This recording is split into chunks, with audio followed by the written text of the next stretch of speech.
Hi, it's Claire and welcome to Need to Say More. Today I'm going to show you how to alter suit trousers for the perfect fit. If you have a pair of well-made suit trousers, they will have a really large seam allowance on the back of the trouser, and this is because they are designed to be altered and not always worn straight off the hanger. To start with, if you were trying to make the trousers bigger, I would unpick this centre back seam very carefully, careful not to snag the fabric, to open out the fabric so you can repin it to reshape the seam to the body. These trousers were too tight on the waist and couldn't be done up, which was then affecting the leg length. They were looking like they were too small because they were hitching up too much around the waist.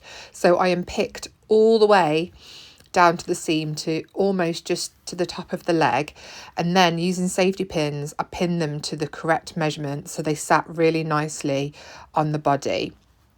Then I stitched with a straight stitch in a nice smooth clean even line exactly where the safety pins had been to create a new seam line. It's really important when creating a new seam line that you reverse stitch, back stitch at the start and end so the new seam doesn't come apart. These trousers had a decorative piped facing inside the waistband to give a really nice finish, and there was quite a lot of excess fabric here. So to neaten and finish this, to get the trousers back to how they were before the alteration, turn the corner over to create a triangular shape and then go back and forth just to secure the end of the triangle to give a neat finish. To stop the waistband facing from moving and folding inside the trousers, you can stitch in the ditch, so stitch on top of the seam line we did before to give a really neat and professional finish. Just a small alteration has breathed new life into these trousers. They're now the correct length, they're sitting nicely on the waist and hips and can be worn again and again for years to come.